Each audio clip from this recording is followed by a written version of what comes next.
Hey guys, I don't have a whole lot of time today, but I'm going to try to bust this head out and finish it up here and get it ready to reassemble. Let's jump right into talking about the combustion chambers and what we're kind of looking for there. There's just a few things we want to look at, and to be honest, the Volkswagen combustion chambers are really nice anyway. So not a whole lot we need to do to them, but we'll talk about the stuff we usually look for anyway. So okay, so when we're looking at a combustion chamber, there's a couple things that we're looking at when we're talking about performance and trying to increase performance in an engine. And basically in the combustion chamber, there's only a couple things we need to think about, and that's basically hot spots, which are areas that overhang or stick up funny. I don't know if you can see, but around this valve or around this spark plug, there's kind of some high peaks, and so those could be considered possibly hot spots, although they're right by the spark plug, which sucks some heat out of it, and they're, you know, I don't know, it's not too bad. I've seen much worse. And then we want to talk about airflow around the valve. So there's a couple spots here. It's kind of hard to point out on this head because it is such a good combustion chamber, but right here by that same spark plug hole, there's kind of a lip that shrouds the valve a little bit, that could maybe be knocked down just a little bit in order to let airflow out from under the valve. So I mean, really, depending on the combustion chamber, you might have to do more or less work on the engine, on the combustion chamber's design. But really, these heads are pretty darn good from just looking at them. And so really all we're going to do is maybe de-shroud the valves a little bit in this area, maybe knock down this center section a little bit here between the exhaust valves because it's just a little bit high. And then we're going to try to keep carbon from sticking to the combustion chamber. So basically we want like a really smooth, semi-polished surface. Basically, you'll see some people that hog out these quench areas. That's really not a good idea in my opinion. First of all, any amount of material you take out of this combustion chamber is affecting your compression ratio. And if you don't get each cylinder exactly the same, you could have a slightly different compression ratio on each cylinder, which makes tuning issues come up and some other things. You know, if you have an average lambda value across the engine and you're only using one sensor to sense it, you could have a cylinder that's maybe running a lot leaner than the rest if the compression ratio is different or if the airflow is different into that cylinder. So you want to be really careful about being very meticulous in how you remove any material from the combustion chamber if you do. And these areas are what's known as quench areas, and they're actually there for a reason. And what they do is as the piston comes up to meet this surface, it forces all of the charge air, your combustion air, into the center of the combustion chamber, because the piston will come up and meet this, and then the piston's got a slight dish to it, and it basically forces most of that mixture in towards the spark plug, which gives you better flame front propagation and more likely to ignite that charge. So, and they also do another thing. Since most of that burn is happening in the middle of your cylinder, the outside quench areas, this is where the term quench comes from, they actually stay cooler than the rest of the cylinder. And as the piston starts traveling down, those quench areas that are holding some of the kind of staying cooler, I guess, help to cool down the rest of the cylinder and the rest of the combustion chamber. So it's also works as kind of an anti-detonant, if you will, and helps maintain proper combustion without overheating the cylinder. So I recommend keeping quench areas. Sometimes you can cut them out a little bit if you think that possibly de-shrouding the valve might help airflow more than the quench area is helping you, I suppose. like right here on the exhaust valves. Let me see here. I don't know if you can really see it, but there is a bit of an overhang here. And if you really wanted to, and you had a head gasket that you could make sure you don't go out past, you could probably de-shroud that area a little bit. But it's kind of not, I don't know. I don't think it's really necessary. Maybe if you were doing an all-out high horsepower build, you would probably spend a little time there. But basically all I'm going to do is knock down a little bit around this spark plug on the exhaust side to kind of give it a little bit better airflow out of the exhaust valve there and knock down that high spot. And then I'm just going to work on polishing the combustion chambers. And what I'm going to use for that is I have this pencil grinder. It's an air-powered pencil grinder. What I'm using on it is Kratex, which is basically, it's like a rubber with like abrasive kind of molded into it, and as the rubber goes away, it kind of lets that abrasive out to the outside surface and kind of works as a grinder, but it's a lot softer, and it's very controllable. So that's what I'm going to use for the most part. I might go in here with like a little bit of a carbide bit just to knock some of that stuff down where I want it, but then I'm just going to go to town polishing it. So I'll get set up for that and we'll get going. Okay, so I did set up my little pencil grinder with a little ball nose carbide burr basically. I don't know, that's not really focusing. But I'm going to use that to go in and knock down some of that material. Again, being very meticulous in how I do it. So that I'm trying to do the same amount on each cylinder so that the compression ratio stays the same. So I'm going to get going on that, and then we'll come back and we'll get after it with the Kratex.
Okay guys, so after getting into this this combustion chamber a little bit with the Cratex, I noticed that it's pretty pitted. The casting itself is pretty pitted. That or somebody was detonating the hell out of this engine before I got it. But I think it's just casting flaws. So what I've done is I've decided to get a little more aggressive with it. Because it needs a little more work than I first anticipated. So what I've done is I went ahead and taped up the head surface here to protect the mating surface for the head gasket, and then I've gone ahead and sacrificed some of the old valves, and basically all I did to them was I took them and put them in my drill and hit them on a belt sander to knock the edges down. Maybe I can show you. To knock the edges down so that they were a little bit closer to the seat. They didn't stick up so much. And then what I'm going to do is I'm going to go in here with sandpaper rolls first, and then I'm going to move on to some lesser abrasives to kind of polish it up and smooth it out. But there is some pretty good pitting, so I'm going to go ahead and do this first. And I just put the valves in there to protect the valve seats, obviously, so that when I'm getting in there with a bigger tool that's a little less accurate, I'm not tearing into those valve seats, and you know, you never want to touch those valve seats with a tool because you'll end up having to get a valve job and not being able to just lap them in. So just to protect them, I put those in there. So I'm gonna get set up a little differently here and keep going.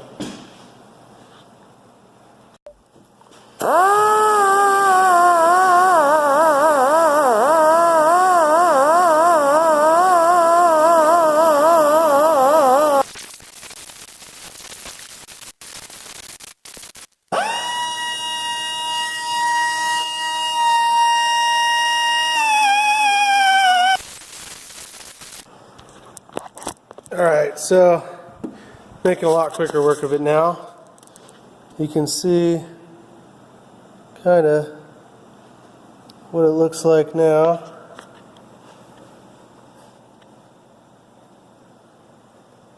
Everything's pretty smoothed over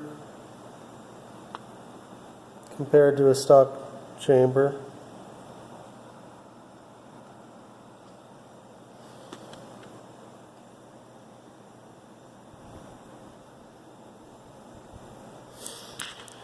So I'm going to continue on doing the rest of the ports and or rest of the combustion chambers in that same fashion. Kind of do all the same stuff I did to that one. Try to keep them uniform, and then I'm going to go back and really go over them really good with the Cratex, and then possibly some polishing compound to really shine them up so that the carbon doesn't stick to them. The other thing besides just the carbon sticking to them is the shiny finish actually reflects heat, so the cylinder head won't absorb so much heat, and the heat is energy, so the heat makes more power, and so if you can reflect that heat back into the cylinder using it up for a combustion charge, then you're not losing thermal energy to the cylinder head basically. So yep, gonna keep going, and yeah, see you guys soon. Alright guys, let me show you what I've been up to here. So a lot of people hand sand these chambers before they try to polish them, and you know, I'm always trying to look for a better way to do things, and there's nothing really off the shelf that works to rough them in without actually, you know, doing some sanding by hand with some finer grit sandpaper. The Cratex gets it pretty close, but it's still kind of scratchy, and so anyway, you got to find a way to get those fine scratches out. So I'll show you what I was doing. I cut out some little pieces of a Scotch-Brite wheel that I had. I just used a hole saw and ran it backwards up against a piece of wood, and kind of cut out some little pieces, some little round pieces of Scotch-Brite. And this is like a fine buffer wheel compound Scotch-Brite. And then I had this little arbor that I used for the polishing wheel on my little pencil grinder. and I just stuck the screw through these, and I used that to kind of rough in, kind of buff out the chamber, and then I switched to the polishing wheel and with a little bit of rouge. And I'll kind of show you what I have for a finish here, which isn't perfect, but I think it's definitely good enough for what I'm doing. So these are like the chambers that were kind of roughed in. I don't know if you can really see, but you can definitely see the difference between those two.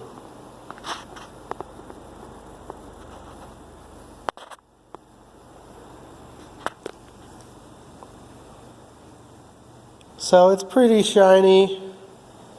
There's still some nicks here and there, but any sharp edges are buffed down, and for the most part, it's looking pretty good. So I'm going to continue on and do the rest of the cylinders, but I'm probably not going to get them done today like I'd hoped. So I'm going to go ahead and start putting this video together, and I think you can see the difference in shininess there. But I'm just going to go ahead and start putting this video together and assume that you guys can figure out the rest on your own. And then hopefully tomorrow I'll be lapping some valves and assembling this head and kind of putting things back together and getting it ready to go back on the block. Before it goes back on the block, I got a couple things to do.